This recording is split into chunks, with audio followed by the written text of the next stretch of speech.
Hey, welcome to The Explainer. Today we're going to dive into the powerful and, incredibly clean world of renewable energy. So let's just kick things off with a huge question. What if we could run our cities, our homes, our cars, everything, without harming the planet? I know, it sounds a little like science fiction, but the answer might just be all around us. For centuries, we've relied on things like coal and oil. And look, they've powered a ton of progress, but they come with a pretty big price tag for our environment. And that's created a challenge that we, right now, have to solve. And that is where the hero of today's explainer comes in. See, the good news is there's a cleaner, way more sustainable solution out there, an answer that comes directly from nature itself. So, what exactly is renewable energy? Well, put simply, it's energy from natural sources that are constantly being refilled. Seriously, think of it like a magic pitcher that never ever runs out. And, maybe most importantly, it causes way less pollution. All right, so how do we actually tap into all this power? Well, there are basically 5 main natural sources leading the charge. Let's meet the starting lineup.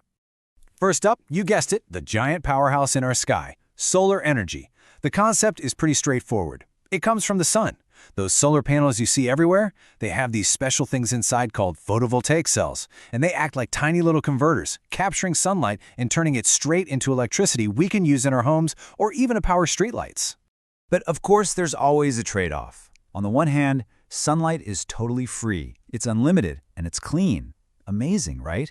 But on the other hand, it is dependent on the weather. And while the cost of panels has been dropping like a rock lately, that initial investment can still be pretty high. Next on the list, wind energy. This one uses the simple, powerful movement of air. You've all seen those huge, majestic wind turbines. Their blades are designed to catch the wind, which gets them spinning. And that spinning motion is what powers a generator to create electricity. It's really just a beautiful, modern windmill.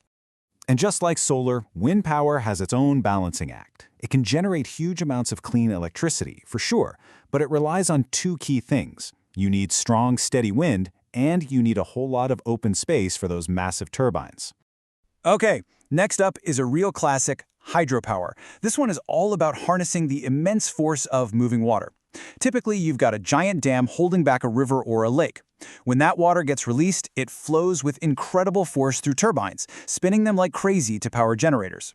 Hydropower is incredibly reliable, and it can produce just massive amounts of power. The trade-off, though, is a big one.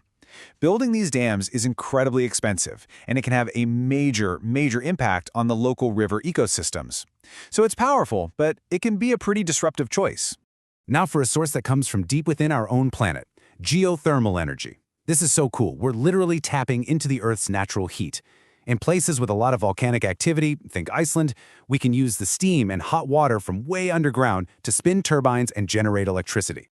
A huge plus for geothermal is its consistency. The Earth is always hot, right? And the power plants themselves don't take up much space at all. The downside is that you can only really build them in specific geological hotspots, and yeah, those initial costs are pretty high. And finally, we have biomass. Think of this one as energy recycling. It takes organic materials, things like wood, leftover crops, even animal waste, and converts them into energy, either by burning them or by turning them into biofuels. The main advantage here is turning waste into energy. It's a fantastic way to make use of stuff that would otherwise just be thrown away. However, unlike some of the others, burning biomass isn't completely pollution-free, and growing crops just for fuel can take up a whole lot of land. Okay, so there you have it. We've met our 5 players. And as you can see, there's no single perfect solution. Choosing our energy future is really a big balancing act, where we have to weigh the pros and the cons of every single source.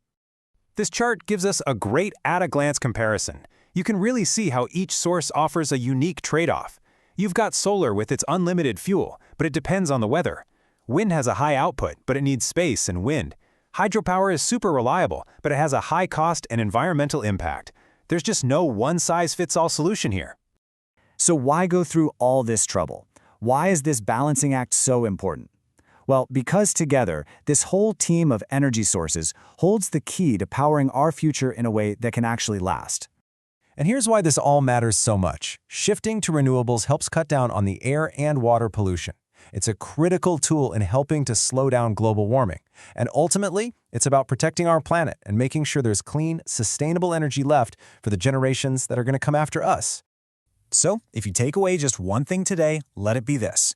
Renewable energy is sourced from nature, from the sun, the wind, the water, the earth itself. And unlike fossil fuels, these sources just don't run out. So, as we wrap up, it's pretty clear the power to change our world is literally all around us, in the elements themselves. The only question left is, how are we going to choose to use it?